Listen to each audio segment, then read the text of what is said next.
सब सबको जय यीशु की। परमेश्वर का धन्यवाद, परमेश्वर का अनुग्रह, उसकी आशीष हम सबके है। एक बार फिर से हम उस जगह पे पहुंचे जाके जहाँ पे आके हम वचन से कुछ बातों को सीखने और समझने की कोशिश करते हैं। आज जो मैं आपके साथ बात करने वाला हूँ वो एक आम बात है, हर एक की जिंदगी में आती ही आती है। कभी कभी हम एक ऐसी सिचुएशन में, ऐसी परिस्थिति में होते हैं जो हमें इम्पॉसिबल लग रही होती है कि ये तो माने सुलझेगी नहीं, ये तो ख़त्म ही नहीं हो सकती है। तो उस टाइम पे वहाँ से निकल जाना, भाग जाना, छोड़ देना, मर जाना या मार देना, ऐसा बहुत कुछ सोचते हैं। सिवाय परमेश्वर के सब कुछ सोच लेते हैं, लेकिन असल कहानी कुछ और है। असल में सोचने की बात है उस टाइम पे कि हम परमेश्वर को देखें। तो आज मैं आपके साथ बात करने वाला हूँ कि जब परिस्थितियाँ असंभव हो तब परमेश्वर है, तब परमेश्वर है। हमारी जिंदगी जो है ना, इस तरह के एक्सपीरियंस के साथ, इस तरह के अनुभवों के साथ पूरा भरी हुई। हमें बहुत बार लगता है कि ये हम इस परिस्थिति में से कभी निकल नहीं पाएंगे, हम इस परिस्थिति को कभी पार नहीं कर पाएंगे, हम इसमें बुरी तरह से फंस गए हैं, अब यहाँ से निकलना असंभव है। और ये तकरीबन हर किसी की जिंदगी में एक बार दो बार आती ही आती है। कईयों की में ज़्यादा बार आ जाती है, लेकिन आती सबकी ज़िंदगी में है, जहाँ पे ये महसूस होता है कि अब यहाँ से कैसे निकला जाए या इस सिचुएशन को हैंडल कैसे किया जाए, समझ के बाहर हो जाती है। तो उस टाइम पे हमारी आशा भी ख़त्म हो जाती है, हमारी उम्मीदें भी ख़त्म हो जाती हैं और बड़े असहाय से, हेल्पलेस हम अपने आप को महसूस करते हैं कि अब मेरी मदद के लिए भी कोई नहीं। क्योंकि जिस किसी को मदद के लिए पकड़ो वो उस घड़ी अपना पल्ला छुड़ा के वो भी साइड में हो जाता है हमें। और साइड में होने का कारण वो हमें यही बताता है कि तेरी वजह से मैं एक तरफ हो रहा हूँ, तेरी वजह से मैं तुझे छोड़ रहा हूँ, क्योंकि तूने ये किया, तूने ज़िंदगी में वो किया, तेरी ज़िंदगी में ऐसा है, तेरी ज़िंदगी में वैसा है। भाई यहाँ पे हम तेरी कुछ मदद नहीं कर सकते। और चाहिए तो मदद हमें उसी घड़ी चाहिए होती जब सब कुछ असंभव दिखाई दे रहा होता, इम्पॉसिबल दिखाई दे रहा होता, लेकिन उस टाइम पे कोई नहीं होता है। लेकिन हमें याद रखना चाहिए कि परमेश्वर हर समय, हर जगह, हर असंभव परिस्थिति में मौजूद है, वो है हमारे साथ। कुछ उदाहरण मैं आपके साथ बाइबल को लेके आपके साथ शेयर करता हूँ। जैसे निर्गमन 14 अध्याय, किसी को ध्यान है वहां पे क्या चल रहा था उस वक्त? 14 अध्याय में पीछे फिरौन की सेना खड़ी थी और आगे लाल समुद्र था। निकले तो निकले कैसे, जाएं तो जाएं कैसे, इस परिस्थिति के अंदर थे।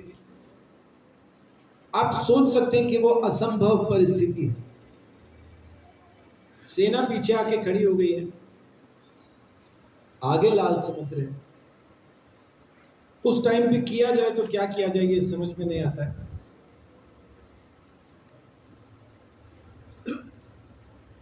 सारे के सारे इस्राएली, सारी की सारी वो मंडली जिसको मूसा वहां से निकाल के लेके आया था, और ये मिलीजुली मंडली थी, माने इसके अंदर कुछ लोग मिस्र के भी थे जो इनके साथ हो लिए थे। आगे जाके जब आप पढ़ते हैं गिनती के अंदर तो वहां पे लिखा है मिले जुले जो लोग थे, कुछ लोग इनके साथ मिले जुले भी आए थे। ये सारे के सारे इस्राएली नहीं थे। जिन मिस्रियों ने भी ये विश्वास किया था कि हाँ इनका परमेश्वर ही इनको निकाल के लेके जा रहा है, वो भी इनके साथ निकल आए थे। लेकिन फिर उसके बाद वही लोग इनको ऐसी ऐसी सलाहें दिया करते थे कि अपने लिए एक अलग देवता बना लो, एक नया देवता बना लो, क्योंकि वो जो हमें निकाल के लेके आया था पहाड़ पे गया है, अब 40 दिन होने को आए, 40 दिन 40 रातें हो गई हैं, पता नहीं नीचे वापस आएगा भी कि नहीं आएगा, तो अच्छा है कि ऐसा हो वैसा हो, इस तरह से।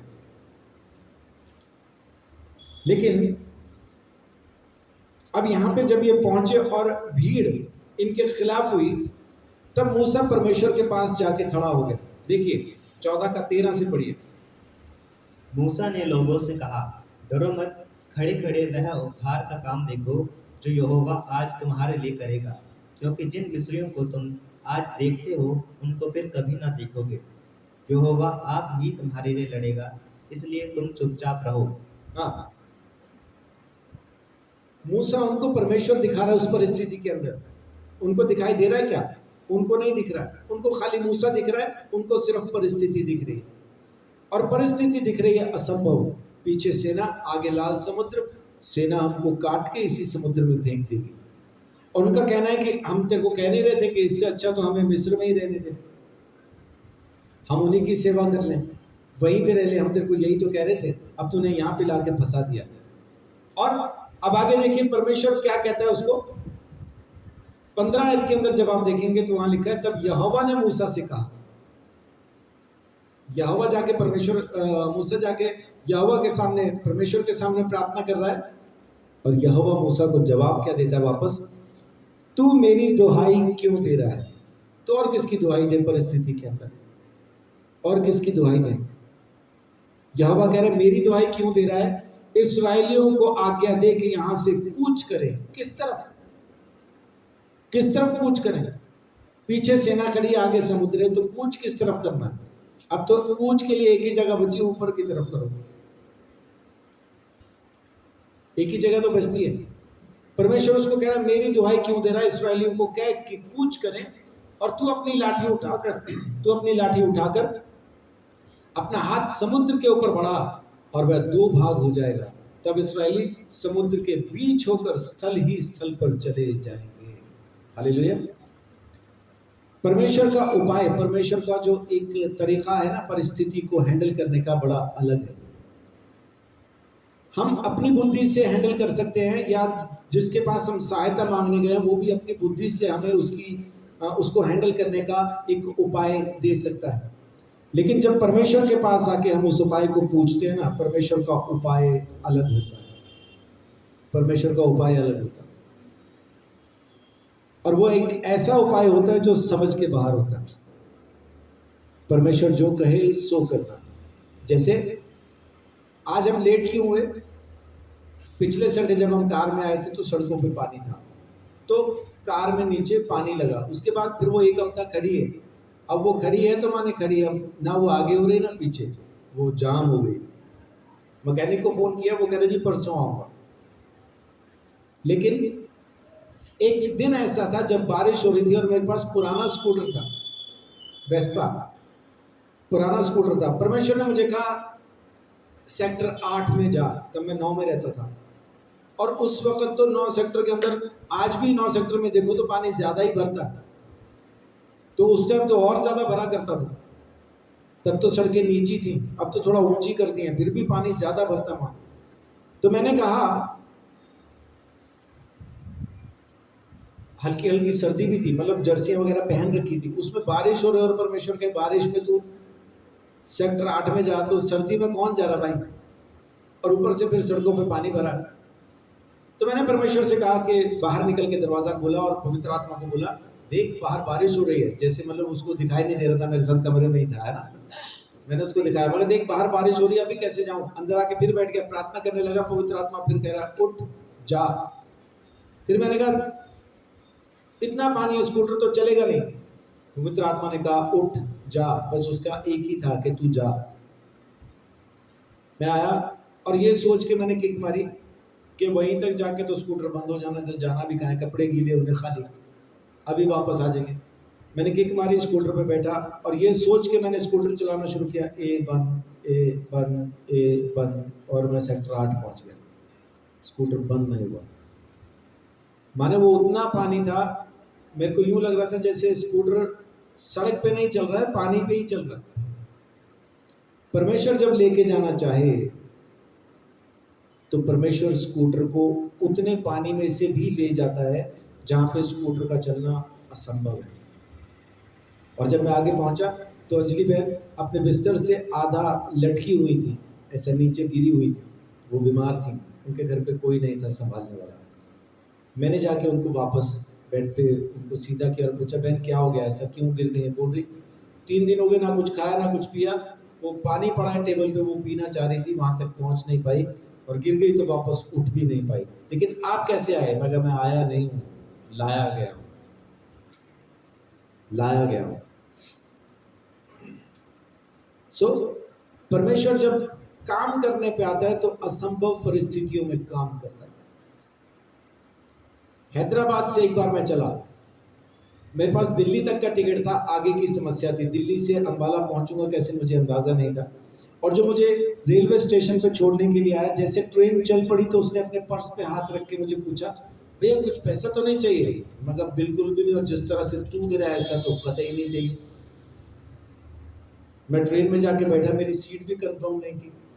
एक शराबी के साथ मेरे को वहां पे बैठने का मौका मिला, वो सोया हुआ था, मैं उसके पैरों में बैठ गया, बाइबल पढ़ता रहा, और साथ में बाइबल खोली, और पहली चीज मैंने परमेश्वर को, अब 500 रुपये चाहिए मेरे को, आगे का पता नहीं। 30 रुपए जो थे मेरे पास, उसका मैंने बड़ा चिप्स का पैकेट खरीद लिया, क्योंकि पता था 30 घंटे लगने, तो धीरे धीरे थोड़ा थोड़ा वही खा खा के पहुंचेंगे, खाना खाने के तो पैसे है नहीं। सारी रात मैं उस शराबी को सुलाता रहा। वहां पे एक लड़की सामने ही लेटी हुई थी, उसने इधर चुन्नी बांध दी थी ताकि वहां तक नजर ना जाए। सुबह उठ के उसने चुन्नी खोली और मुझे देख के बोल रही है, खाने वाला जब आएगा ना तो मेरा ये नंबर सीट है, मेरा ऑर्डर लिखवा देना। ठीक है, ब्रश वगैरह करने चली गई, वापस आई, कह रही लिखवा दिया? मगर कोई आया ही नहीं। अब सारी रात में जागता ही रहा क्योंकि सोने की जगह ही नहीं थी। उसके बाद ऊपर वाली बर्थ खाली हुई, मैं ऊपर जाके लेट गया और सो गया। सोने से पहले थोड़ा ये हुआ कि वो लड़की बार बार कह रही खाने वाला नहीं आया, खाने वाला नहीं आया। बड़े भारी मन से, उतने भारी मन से मैंने आज तक किसी को चीज नहीं दी, पूरे भारी मन से दिल पे पत्थर रख के वो पैकेट मैंने चिप्स का उसको दे दिया, ले भाई तू खा ले, कहीं भूख में मर ना जाए ना। उसको दे के मैं ऊपर जाके लेट गया। दोपहर को उसने जगाया मुझे, मैं सोचा शायद सीट वाला आ गया, तो मेरे को कह रही है आप लंच ले लो। और मैं गया, ना लंच के लिए पैसे ना कुछ, अच्छा खासा सो रहा था, सारी नींद की, मतलब सारी रात जो ऐसा बिना नींद के मैं रहा, और अब सोया था, वो नींद भी इसने खराब कर दी। चलो मैं अपनी तरफ से मदद ही कर रही है, मैं उतरा नीचे बैठ गया कि ऑर्डर तो देना ही नहीं है। तो जब मैं नीचे आके बैठा, उसने एक थाली उठाई मेरे को दे दी, कह रही ये खा लो आप। मैं कह नहीं आप खाओ, आएगा मैं ऑर्डर दूंगा। कह रही नहीं मैंने दिया आपका ऑर्डर, मेरी तो ये रही। मैं मन में सोच रहा इतने फंसा दिया भाई, अब वो आके पैसे मांगेगा, दूंगा कहां से। मैंने खोला तो ट्रेन का सबसे महंगा खाना वही था।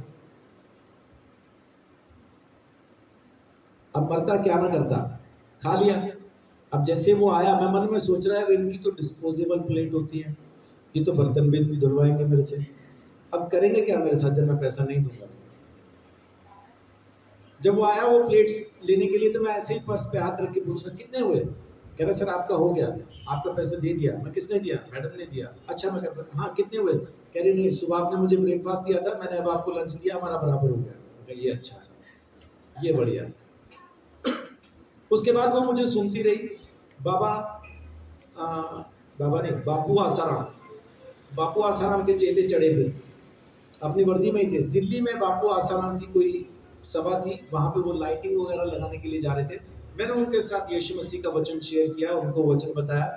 कुछ लोग बालाजी से आ रहे थे, अपने बाल चढ़ा के, उनको मैंने यीशु का वचन बताया। तो ये बैठी सुन रही है, लेकिन जब दिल्ली आई तो मेरे को कह रही है कि आप क्रिश्चियन हैं? मैं कहा हाँ जी हूँ। कह रही कौन से चर्च में जाते हैं? मैंने बोला मैं पास्टर हूँ। कह रही हाँ मेरे को लग ही रहा था। मैं कहा वो कैसे लगा? कह रही आप जो भी आपके पास आ रहा है आप उसको बस यीशु का ही वचन बता रहे हैं। मैं कहा ये तो काम है, इसी के लिए उसने चुना है। तो कह रही बुरा ना मानना, मैं आपको कुछ देना चाहती हूँ। कौन बुरा मान? तो ऐसे उसने अपनी मुट्ठी में कुछ लिया, मुझे दिया, चली गई, मैंने जेब में डाल लिया। धन्यवाद की प्रार्थना, उसके लिए आशीष की प्रार्थना करके रेलवे स्टेशन से जब बाहर निकला, आसमान की तरफ मुंह करके मैंने कहा अब्बा यहाँ पहुंच गया, अब अंबाला कैसे जाना है? मैंने कहा था 500 चाहिए, तो पवित्र आत्मा कह रहा है वो जो दे के गई वो तो देख ले। मैंने हाँ ये है। तो जेब में हाथ डाल के मैंने निकाला, तो क्या निकला होगा? 500 रुपये। परमेश्वर का एटीएम चलती ट्रेन में भी चलता है, वो असंभव को संभव कर सकता है। आप किसी भी परिस्थिति के अंदर हैं, परमेश्वर आपकी सहायता कर सकता है। परमेश्वर आपकी सहायता कर सकता है। आप जहां भी हैं, जैसी भी परिस्थिति के अंदर हैं, परमेश्वर आपके ऊपर अनुग्रह करने के लिए तैयार है। मूसा खड़ा है 25-30 लाख लोगों के साथ, पीछे सेना खड़ी है, आगे समुद्र है, लेकिन दोनों के बीच में आग का खंभा सारी रात से खड़ा है। ना सेना पास आ सकती है, ना उनको छू सकती है। और फिर परमेश्वर ने कहा, लाठी बढ़ा, लाठी बढ़ा, समुद्र 2 हिस्से हो जाएगा, तुम समुद्र में से चल के जाना। किसी के बाप ने ना उससे पहले सोचा कि हम समुद्र के बीच में से रास्ता बना के निकल जाएंगे, ना उसके बाद आज तक किसी ने सोचा कि हम समुद्र के बीच रास्ता बना के निकल जाएंगे। साइंस ने चाहे कितनी ही तरक्की क्यों ना कर ली हो, एक फिनोमेनन क्यों ना ढूंढ लिया हो, एक फिनोमेना क्यों ना ढूंढ लिया हो कि समुद्र इस तरह से 2 हिस्से हो सकता है, लेकिन ना कभी उससे पहले हुआ, ना कभी उसके बाद हुआ, और ना ही रहती दुनिया तक कभी होगा। जब परमेश्वर चाहेगा समुद्र तभी 2 हिस्से होगा। ये परमेश्वर का अनुग्रह है। परिस्थितियां असंभव हो सकती है, लेकिन परमेश्वर है तो समुद्र भी 2 हिस्से होता है। जिंदगी के अंदर ये इम्पॉसिबल सिचुएशंस आती रहेंगी।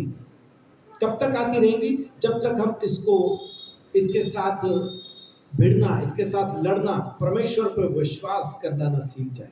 एक बार जैसे हमने परमेश्वर पर विश्वास करना सीखा, समुद्र को एक बार आपने 2 हिस्से किया, उसके बाद आपके लिए सब कुछ आगे की जिंदगी के लिए आसान हो जाएगा। पहली बार हमारे लिए प्रार्थना करना मुश्किल क्यों होता है? क्योंकि हमने कभी की नहीं। हमें अपनी प्रार्थना पे यकीन नहीं होता कि मैं दुआ करूंगा और यहाँ कुछ चंगाई हो जाएगी। लेकिन जैसे एक बार चंगाई हुई तो हमें अपनी प्रार्थना पे विश्वास होने लगता है। फिर हम विश्वास के साथ प्रार्थना करना शुरू करते हैं, सामने वाले को पूछ के प्रार्थना कर देते हैं, क्या मैं आपके लिए दुआ करूं? ऐसे लुधियाने को जा रहा था मैं ट्रेन में, सामने एक भाई बैठे थे, वो अपने घुटने के बारे में बता रहे थे कि मेरे दाएं घुटने में बहुत दर्द है, और मैं सामने बैठा सुन रहा था। अब उनको पता था कि मैं यीशु मसीह का प्रचारक हूं, यीशु के नाम से प्रार्थना करता हूं, वो जानते थे, मतलब वहां बातचीत में उनको समझ आ गया था। और जैसे ही थोड़ी देर के बाद पवित्र आत्मा ने मुझे कहा, इसको पूछ, इसका घुटना कैसा है? मैंने पूछ लिया, मैं कहा अब आपका घुटना कैसा है? हाँ मेरा घुटना। फिर उन्होंने थोड़ा चेक किया, कह रहे अब तो ठीक है। तो मैं कहा प्रभु का धन्यवाद। कह रहे आपने मंत्र पढ़ा? मैं कहा मंत्र नहीं पढ़ा, आपने जो मुझे कहा वो परमेश्वर ने सुना, और वो चंगा करने वाला है, आपके बगैर मांगे उसने आपको चंगा कर दिया। माने इस तरह से भी परमेश्वर काम करता है, जो चाहो सो कर सकता है, बस आपको उस पर यकीन रखने की जरूरत है। अब जैसा दानियल की किताब उसके 6 अध्याय के अंदर जब आप देखते हैं, वहां पे दानियल को शेरों की मांद में डाल दिया जाता है। अब आप यूं समझो कि शेरों की मांद में जब उसको डाल दिया, वहां ऐसी कोई चीज है जो उसको बचा पाएगी?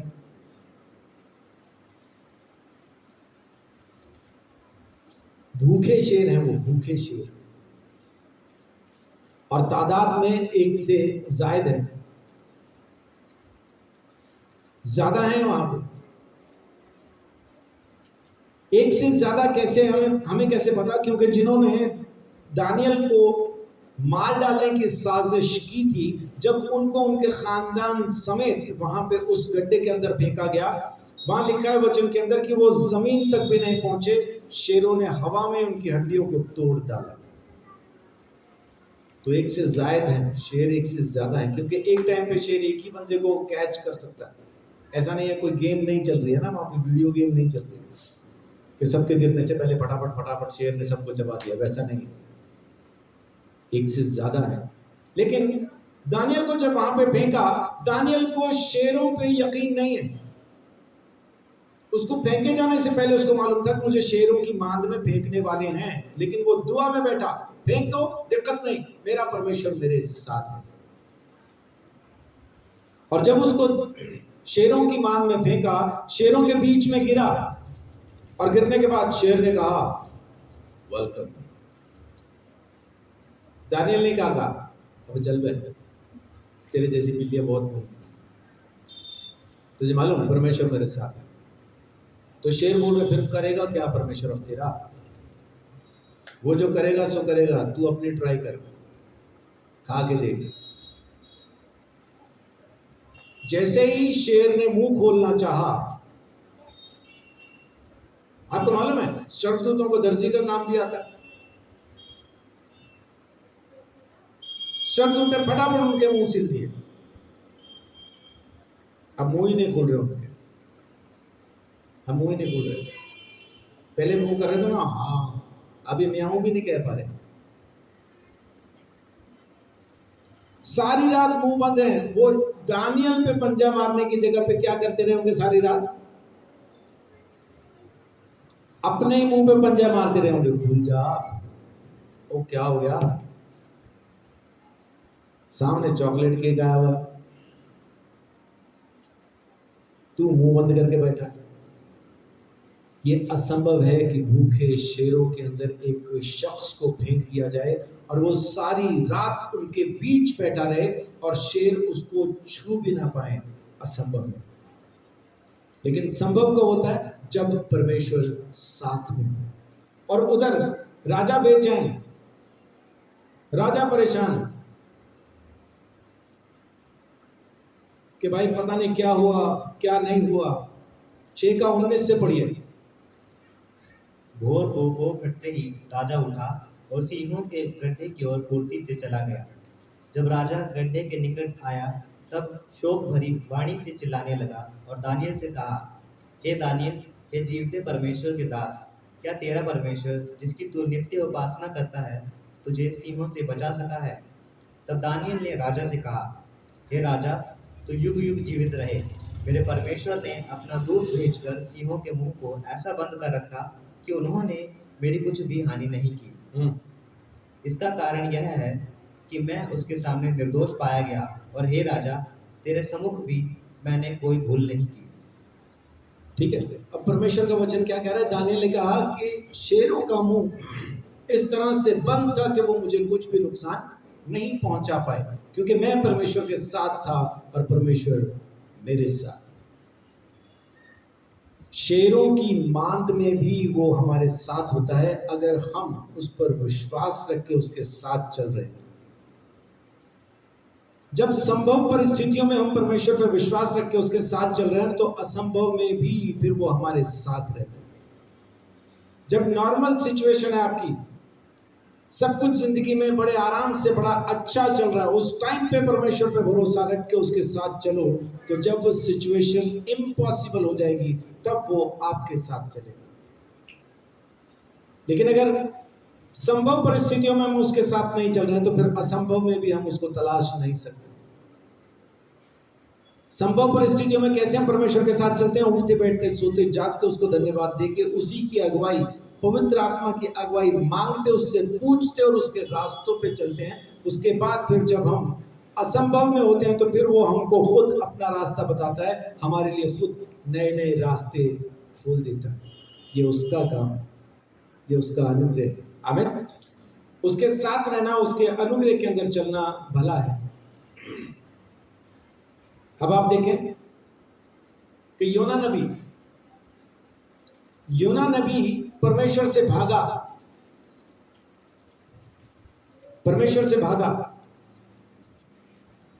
जाना था कहां और पहुंच गया कहां?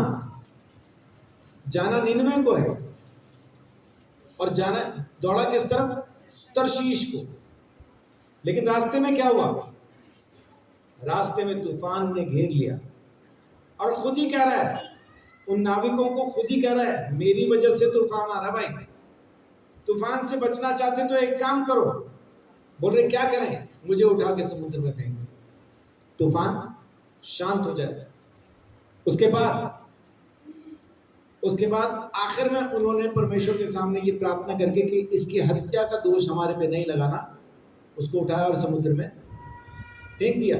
लेकिन परमेश्वर ने एक अलग इंतजाम साथ में कर रखा था। ऊपर जिस जहाज पे विश्वास रख के वो तर्शीश को जा रहा था, वो डामाडोल हो रहा था, समुद्र में लहरा रहा था, और नीचे बड़ी शांति के साथ एक बड़ी मछली तैर रही थी। उसकी आंख ऊपर को ही थी, कब आएगा? क्योंकि परमेश्वर ने उसको वहां नियुक्त किया था। क्योंकि अगर मछली कैच ना करती उसको गिरते ही, तो कहां जाता ये? समुद्र की तह में। फिर कौन बचा रहा था इसको? फिर तो बच भी नहीं पाता। जैसे गिरा, मछली ने इसको कैच कर लिया, सीधा पेट में। पेट के अंदर मछली के, उतनी बड़ी मछली, उसके पेट में पहले से कितना खाना होना चाहिए? हाँ जी, कितना होना चाहिए वजन के हिसाब से? तो उतनी बड़ी मछली, उसके पेट में खाना होना कितना चाहिए था उस टाइम? हाँ, तो क्विंटलों के हिसाब से। लेकिन उसके पेट में था कुछ? ये क्या कमरे जैसा था पेट, खाली हॉल जैसा। ये क्या वहां जाके घुटने के बल होकर प्रार्थना कर रहा है, वहां पे बोल पा रहा है, इसको कोई समस्या नहीं। इसका मतलब मछली को परमेश्वर ने पहले से तैयार किया था। बच्चे, तेरा आज से 40 दिन का उपवास, और मछली ने उपवास रखा हुआ, खाली पेट लेके घूम रही है। अगर उसके पेट में भोजन होता, पहले से होता, तो वो भोजन को हजम करने वाला जो तेजाब है वो वहां पे बहुत ज्यादा होता। योना भी हजम हो जाता। लेकिन परमेश्वर ने इंतजाम कुछ इस तरह से किया कि मछली का खाली पेट वहां तक उसको रखा। योना अंदर गया, अंदर 3 दिन तक, 2 दिन 3 रात वहीं रहा। तीसरे दिन सुबह मछली ने उसको उगल दिया। कहां पे? निनवे में। और मैं ये सोचता हूं, मेरा ऐसा सोचना है कि मछली ने उसको निनवे तक डिलीवर करने के लिए अपनी जान भी दे दी हो। इतनी बड़ी मछली समुद्र से बाहर निकल के किसी को थूके, किसी को उगले, तो क्या सूखी जमीन पे उगल सकती है उसको? पानी में ही तो करेगी ना। लेकिन वचन में लिखा है कि उसने उसको सूखी जमीन पे उगल दिया। अब इसके लिए मछली को क्या करना पड़ा होगा?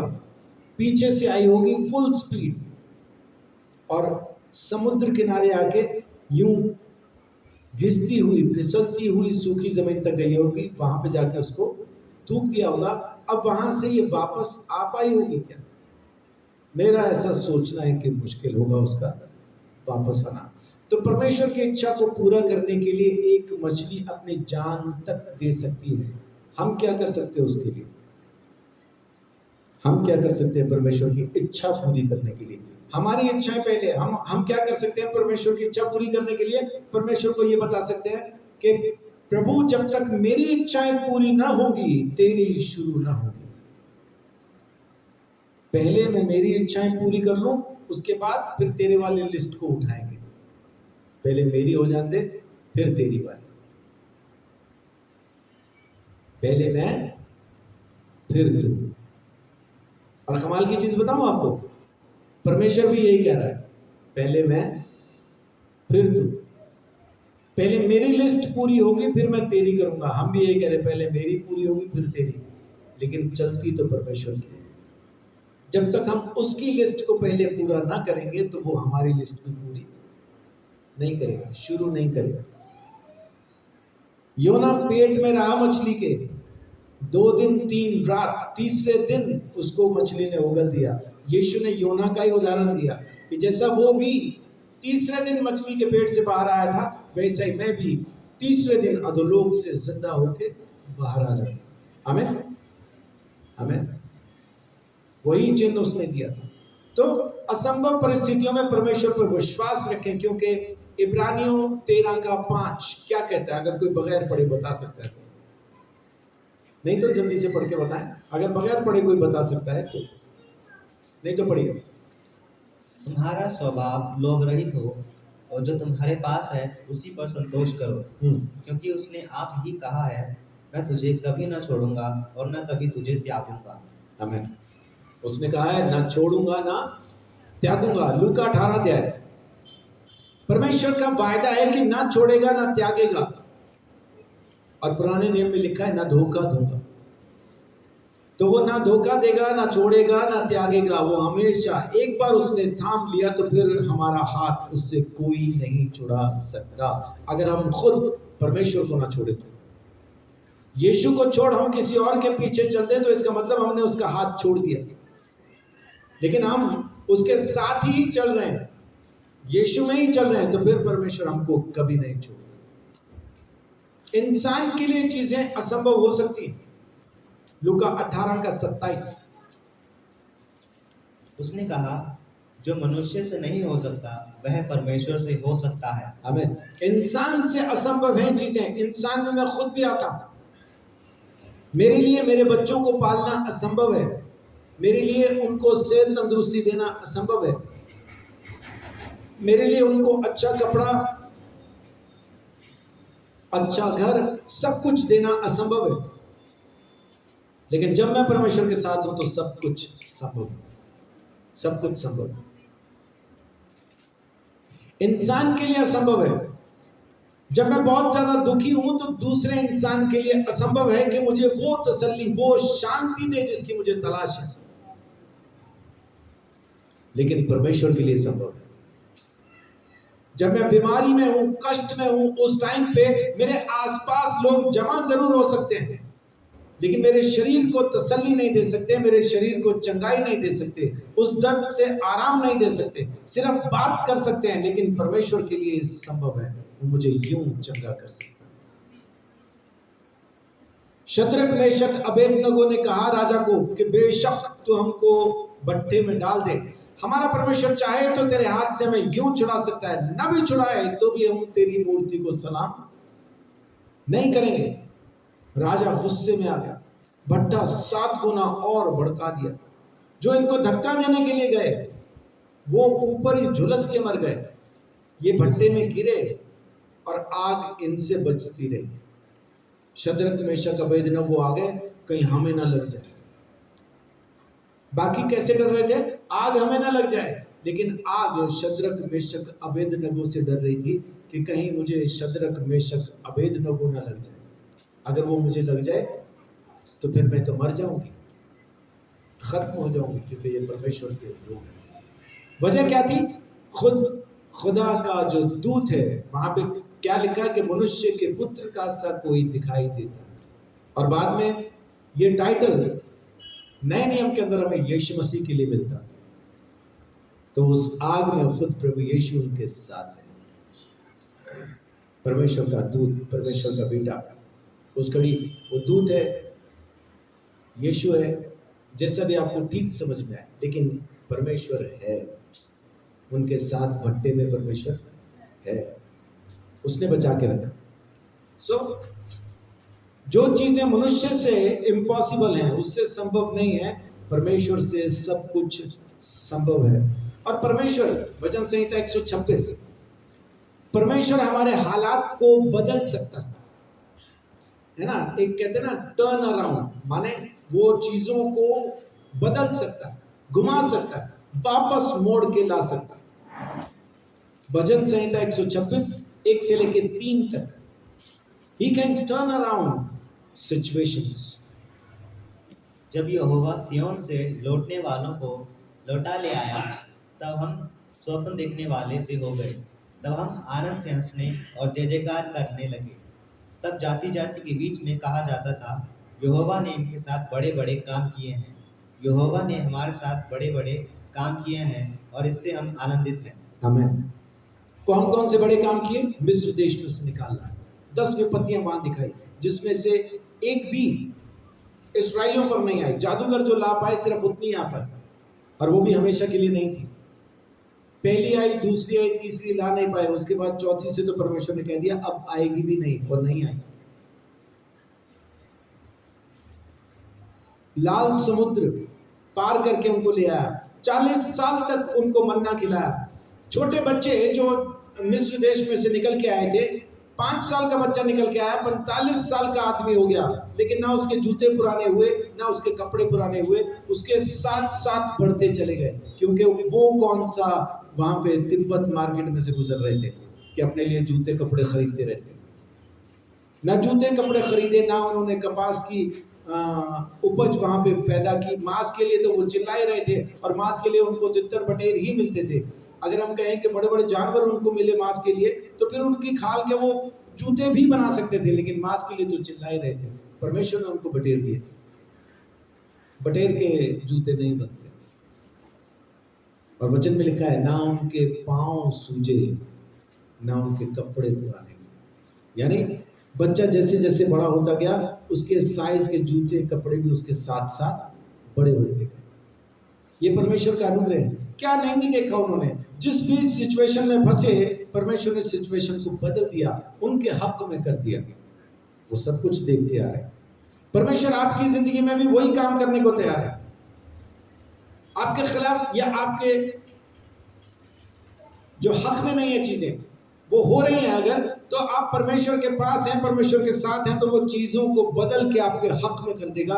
बड़े से बड़ा दुश्मन भी आपके साथ राजीनामा करने के लिए तैयार हो जाएगा, क्योंकि उसको पता होगा कि अगर मैं इनके साथ राजीनामा नहीं करता हूं तो मेरी जिंदगी में परेशानी लगातार बनी हुई है। परमेश्वर की तरफ से उसको वो कष्ट वो परेशानी अपनी जिंदगी में दिखाई देगी। अगर दिखाई नहीं दे रही है तो समझो कि फिर आप भी परमेश्वर के साथ नहीं।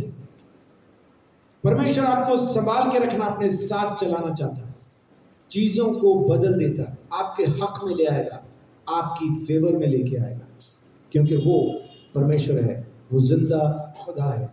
रोमियो 8:28 क्या कहता है कि जितने लोग परमेश्वर से प्रेम करते हैं उन सब के लिए सब कुछ मिलकर अंत में भलाई ही को पैदा करेगा। अंत में भलाई ही पैदा होनी।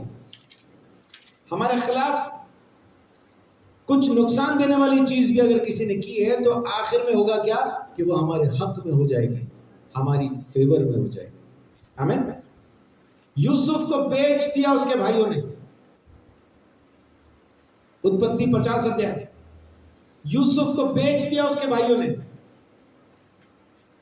पोतीफर ने बगैर किसी जांच पड़ताल के गुस्से में आके उसको जेल में डलवा दिया। वहां पे उसने पिलाने वाले को ये कहा कि तू बच जाएगा, जब तू राजा के सामने वापस जाए तो मुझे याद रखना। भूल गया वो, 2 साल हो गए, उसको याद नहीं है।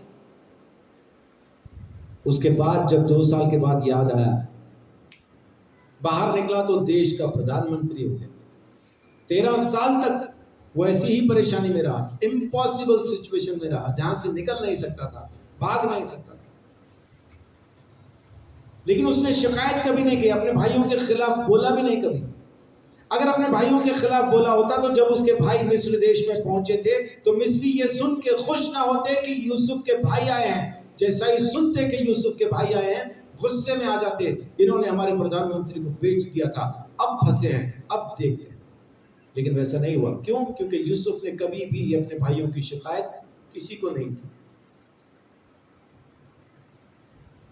और फिर जब उसके भाई आते हैं तो आखिर में यूसुफ उनको एक संदेश देता है।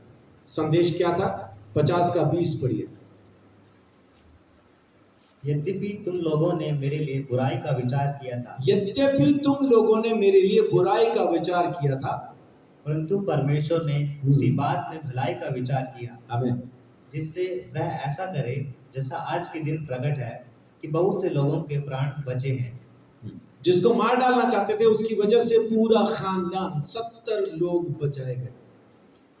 और ना सिर्फ बचाए गए बल्कि अपने ढोल डंगर के साथ एक ऐसी जगह पे बसा दिए गए, गोशेन में बसा दिए गए, जहां पे उनको बहुत अच्छी चराइयां मिली, बहुत अच्छे पानी के झरने मिले, बहुत अच्छी वहां पे उनको पानी की व्यवस्था मिली। 70 के 70 लोग, पूरा खानदान एक अच्छे इलाके में बसा दिया गया। और कहलाए क्या? प्रधानमंत्री के रिश्तेदार। उन्होंने तो उसके खिलाफ बुरा ही सोचा था। संसार या कोई भी सिचुएशन आपके खिलाफ बुरी हो सकती है, लेकिन आप परमेश्वर के साथ हैं तो यकीन करें, विश्वास करें कि परमेश्वर मेरे साथ है। उस बुराई में से वो भलाई को जरूर निकालेगा। घंटे 2 घंटे लग सकते हैं लेकिन निकालेगा जरूर। यूसुफ के लिए उस बुराई में से भलाई निकालने के लिए कितना टाइम लगा? कितना टाइम लगा? जब उसको बेचा था कितने साल का था? 17 साल का। जब जेल से बाहर आया कितने साल का था? 30 साल का। 30 में से 17 गए 13। तो कितना टाइम लगा बुराई में से भलाई को निकालने में? 13 साल। 13 साल क्यों लिए? क्योंकि अभी तक वो उस उम्र पे नहीं पहुंचा था जहां पे आके जिम्मेदारी सौंपी जा सकती। परमेश्वर यीशु मसीह कितने साल का हुआ जो बपतिस्मा लेने के लिए आया? 30 साल का। याजकों की उम्र क्या रखी? कब वो याजक पद में आके सेवा करना शुरू कर सकते हैं? 30 साल। इसका मतलब है कि परमेश्वर की तरफ से 30 साल पहले से तय था कि जब तक 30 साल का नहीं होता है तो जिम्मेदार नहीं होता है। तो जैसे यूसुफ उस उम्र को पहुंचा जहां पे आके वो जिम्मेदार हो सकता था, परमेश्वर उसको जेल से निकाल रहा है। उसने उसी समय पे फिरौन को वो ख्वाब दिया। ख्वाब तो वो उसको उस दिन भी दे सकता था जिस दिन पहले दिन ही पोतीफर ने उसको जेल में डलवाया, लेकिन नहीं दिया। अकाल तो परमेश्वर उसी समय पे डाल सकता था, लेकिन नहीं किया। यूसुफ के उस मैच्योरिटी तक पहुंचने के लिए उसने वेट किया। ऐसा ही परमेश्वर हमें भी आत्मिक रीति से उस मैच्योरिटी तक पहुंचने के लिए रुका रहता है कि जब तक हम उस मैच्योरिटी तक ना पहुंचे जहां पे आके हम परमेश्वर की इच्छा को, उसके कामों को, उसकी चीजों को बहुत अच्छे से समझ पाते हैं, तब तक वो हमारे लिए काम करने से रुका रहता है। जैसे ही आप उस मैच्योरिटी पे पहुंचे, जैसे ही आपने परमेश्वर की उस मैच्योरिटी को समझा, परमेश्वर आपकी जिंदगी में काम करना शुरू कर देता है। उस मैच्योरिटी तक पहुंचे जितना जल्दी हो सके, ताकि परमेश्वर उतना ही जल्दी काम शुरू कर सके और वो सब कुछ आपके हक में कर देगा। नीति वचन 3 का 5-6 में लिखा है कि अपनी बुद्धि का सहारा नहीं लेना, संपूर्ण मन से यहोवा पर भरोसा रखना और फिर वो तेरे लिए सीधा मार्ग निकाल देगा। ये मैच्योरिटी। अपने मन पर विश्वास नहीं करते, परमेश्वर पर संपूर्ण मन से विश्वास करते हैं। और एक बार जैसे हमने संपूर्ण मन से परमेश्वर पर विश्वास करना शुरू किया, तो वो हमारे लिए सीधा रास्ता निकाल देता है। फिर किसी चीज की परेशानी नहीं रहती, क्योंकि परमेश्वर ने रास्ता निकाल दिया। उसको रोकेगा कौन? उसको हटाएगा कौन? किसी के पिताजी में उतनी हिम्मत नहीं कि परमेश्वर के खोले रास्ते को बंद कर सके या परमेश्वर के बंद किए हुए रास्ते को खोल सके। परमेश्वर आपको जरूर निकाल के लेके आता है। भजन संहिता 121 का 1-2 पढ़िए। परमेश्वर आपकी अगुवाई करता है, परमेश्वर आपको गाइड करता है। हमें नहीं पता होता, किसी नई जगह पे जाते हैं, हमें नहीं पता होता कहाँ जाना कहाँ नहीं जाना है। जैसे टूरिस्ट आते हैं तो उनको एक गाइड की जरूरत पड़ती है। आजकल तो पता नहीं गाइड की जरूरत पड़ती भी है कि नहीं, क्योंकि आजकल तो गूगल अंकल है अपने साथ। लेकिन एक दौर था, एक जमाना था जबकि गाइड की जरूरत पड़ा करती थी, और उस टाइम पे गाइड ने जितना पैसा मांग लिया टूरिस्ट दिया करते थे। फिर वो अपनी ही कहानियां सुनाते थे, ताजमहल के बारे में, ये ऐसे बना वैसे बना, इसको यूं बनाया। मतलब उन्होंने अच्छी खासी एक ना स्टोरी बना रखी होती थी ताकि टूरिस्ट उसको सुने, थोड़ा सा इंप्रेस हो जाए। सिर्फ उतनी जानकारी नहीं देते थे, वो उस साल में बना था, इसने बनाया था, बात खत्म ना। कहानी पूरी बताएंगे उसको, यूं था, वहां था, ऐसा हुआ था, वैसा हुआ था, ऐसा बना था, पत्थर वहां से मंगवाए थे, इस तरह से आए थे, सारा कुछ। परमेश्वर हमारा जब गाइड बनता है ना, तो वो एक एक बारीक से बारीक डिटेल हमें बताता है, छोटी छोटी चीजें हमें बताता है। अच्छा यहां से चल जा, लेकिन चुप रहना। यहां से चल जा, मेरा प्रचार करना शुरू कर। यहां से चल जा, लोगों के लिए प्रार्थना कर। इधर से निकल के आ, यहाँ पे इसको ये दे दे, वो दे दे, उसको इस चीज की जरूरत है, उसको उस चीज की जरूरत है, तू दे। माने वो हमें लेके आएगा। जहां पे वो खामोश रहने को कहे वहां खामोश हो जाओ, जहां बोलने को कहो वहां खामोश नहीं होना, वहां बोलना, परमेश्वर का वचन प्रचार करना। जहां वो बीमारों के लिए प्रार्थना करने के लिए कहे तो ढूंढो, करो प्रार्थना। जहां वो किसी को कुछ देने के लिए कहे तो कंजूसी नहीं करना, हाथ बंद नहीं करना, खोल देना। कुछ लोगों के लिए मेरे मन में ऐसा आता है, मेरे को नहीं पता, आप लोग अच्छे लोग हैं क्योंकि एक अच्छे पास्टर का प्रचार सुनते हैं, लेकिन मेरे मन में कुछ लोगों के लिए ऐसा आ जाता है। एक टाइम होता है जब मैं उनके लिए हाथ मैंने खोल रखा होता है, लेकिन फिर एक टाइम ऐसा आ जाता है जब परमेश्वर का आत्मा मुझे मतलब ऐसा मेरे आत्मा में ही नहीं आता कि अब मैं उनको दूं, उनकी तरफ कुंडी बंद हो जाती है। फिर मेरे पास हो, मेरे पास ना हो, वो चाहे कितना ही रो रो के मुझे कहते रहे हमें दो हमें दो, मैं नहीं देता। पता नहीं आपके साथ ऐसा है कि नहीं, क्योंकि इस तरह के कुछ लोग हैं मेरी जिंदगी में, खाली मैसेज ही आता उनका बस ये लास्ट टाइम, और ये लास्ट टाइम 50 से ज्यादा हो चुका, ये लास्ट टाइम 50 बार से ज्यादा हो चुका।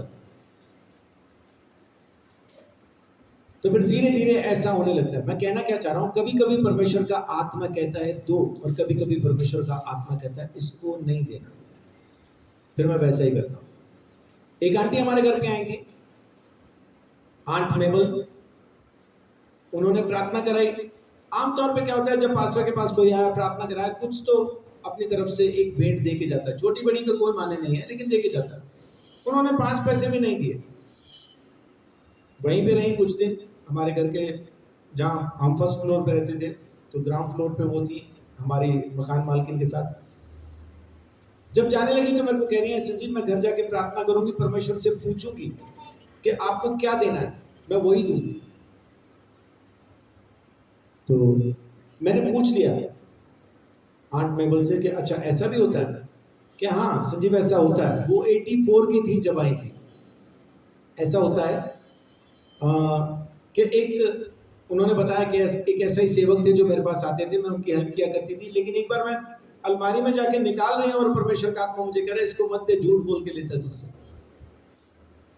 तो कह रही बस उसके बाद मैंने देना बंद कर दिया। उसके बाद फिर जब भी किसी को देना हो तो परमेश्वर से पूछ के ही देती हूँ कि इसको भी देना है कि नहीं देना। मैं कहा ये अच्छा है, तुमने से सीखा था मैंने। आंट मेबल घर गई पुणे जाके उन्होंने प्रार्थना की परमेश्वर के सामने। उसके बाद खत भेजा, माने फोन के टाइम पे कौन खत भेजता है, लेकिन आंटी ने खत भेजा और खत के साथ एक चेक था 50,000 का। घर जाके पूछा तो परमेश्वर ने कहा 50,000 दे। मैंने कहा अब्बा तेरा धन्यवाद, यहीं देती तो 500 देने वाली थी, तूने एक अच्छी आदत डाली उन्हें।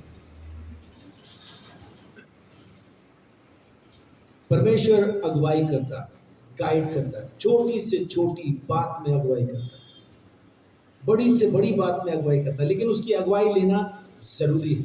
बढ़िया 121 पहली और दूसरी आयत। मैं अपनी आंखें पर्वतों की ओर लगाऊंगा। मैं अपनी आंखें पर्वत की ओर लगाऊंगा, मुझे सहायता कहाँ से मिलेगी? मुझे सहायता कहाँ से मिलेगी? मुझे सहायता यहोवा की ओर से मिलती है, आमीन, जो आकाश और पृथ्वी का करता है। आमीन। जो स्वर्ग और जमीन का मालिक है, उसका बनाने वाला, रचने वाला, सृज देने वाला जो है, मुझे वहां से सहायता मिलती है। तो जरूर उसकी अगुवाई, उसकी गाइडेंस हमें देखनी चाहिए, हमें ढूंढनी चाहिए। सीक गॉड्स गाइडेंस, परमेश्वर की गाइडेंस की खोज में रहो, उसको ढूंढो। परमेश्वर अगुवाई करेगा, उसकी अगुवाई की खोज करो। सीक माने इंग्लिश में सीख, हिंदी में सीख।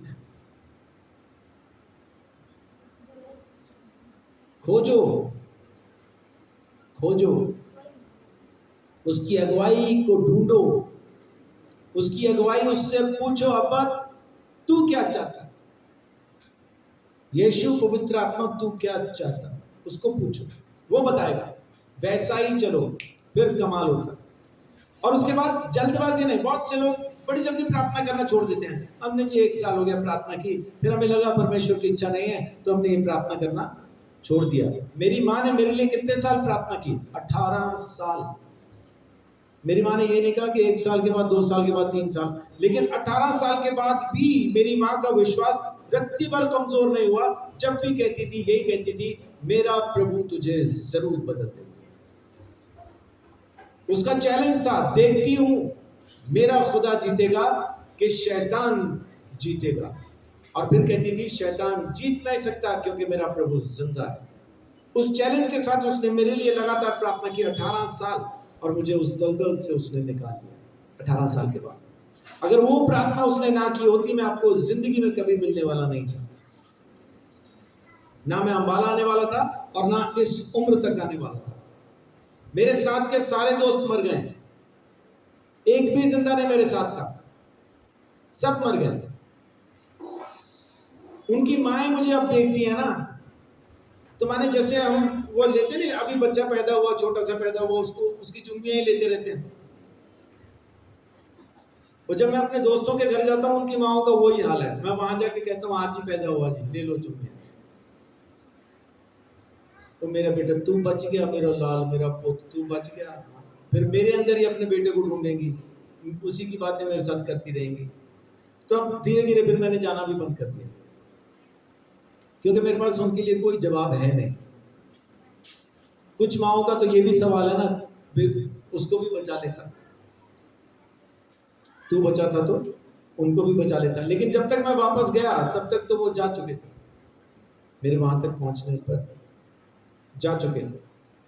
यशायाह 40, जल्दबाजी नहीं करना, जल्दबाजी नहीं करना, अभी हो जाए फटाफट हो जाए वो नहीं करना, इंतजार करना। दुआ करना सीखा है तो सब्र करना भी सीखे, सब्र करना भी सीखे। वचन में क्या लिखा है कि परमेश्वर हमारी परीक्षा करता है, और जब परीक्षा आए, नाना प्रकार की परीक्षाएं जब तुम पे आए, तब इसे बड़े आनंद की बात समझना, क्योंकि तुम्हारे विश्वास के परखे जाने से सब्र पैदा होता है। और सब्र को अपना पूरा काम करने दो, बेसब्र ना हो जाओ। आज मेरे लिए प्रार्थना की, मैं 2 दिन ठीक हूं, तीसरे दिन फिर मैं वैसा ही हूं, तो तुम फिर बेसब्रे हो गए। ना ना, तेरे लिए तो प्रार्थना करके भी कुछ फायदा नहीं, दया कुछ तो गड़बड़ है। तो वैसा नहीं, सब्र करना सीखें, सब्र करना सीखें।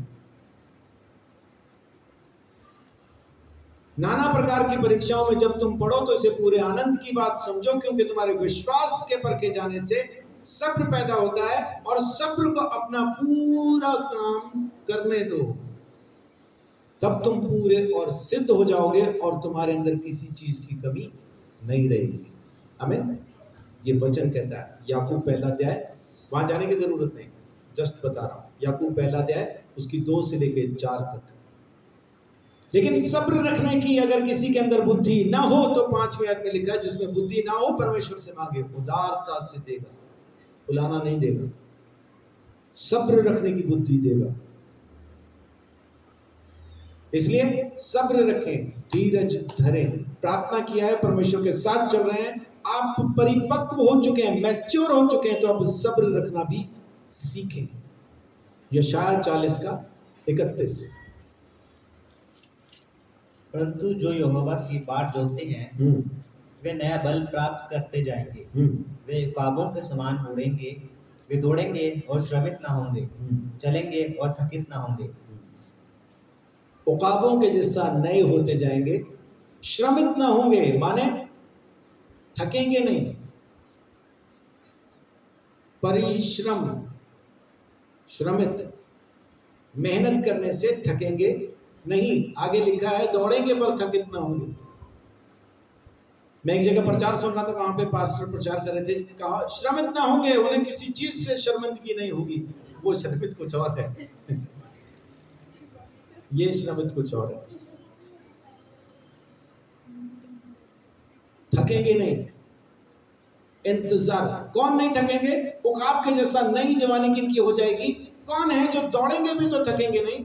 वो जो यहोवा का इंतजार करते हैं, जो यहोवा का इंतजार करते हैं। पहली लाइन पढ़िए। परंतु जो यहोवा की बाट जोते हैं, जो यहोवा की बाट जोते हैं, जो यहोवा का इंतजार करते हैं, उनके साथ कैसा होगा? तो आपने प्रार्थना की है तो इंतजार करना भी सीखें, और परमेश्वर आपकी जिंदगी में जरूर काम करेगा। तो आज मैं आपको इतना ही कहना चाहता हूं, कोई भी सिचुएशन इम्पॉसिबल नहीं है अगर परमेश्वर आपके साथ है। परमेश्वर क्या कहता है अपने बारे में कि मेरा नाम क्या है? मैं हूं। मैं हूं अंग्रेजी में क्या कहेंगे? I am. मैं हूं माने आई एम। इधर है पॉसिबल और इधर हमने कहा इम्पॉसिबल। तो पॉसिबल को इम से अलग कर दो, क्योंकि परमेश्वर हमारे साथ है तो कहता है आई एम पॉसिबल। वो है तो संभव है, वो नहीं है तो फिर यह इम्पॉसिबल है। वो है तो पॉसिबल है। उस पर यकीन रखना, उस पर विश्वास करना, उसके साथ चलना शुरू कीजिए, बाकी काम वो खुद से करेगा। आमीन।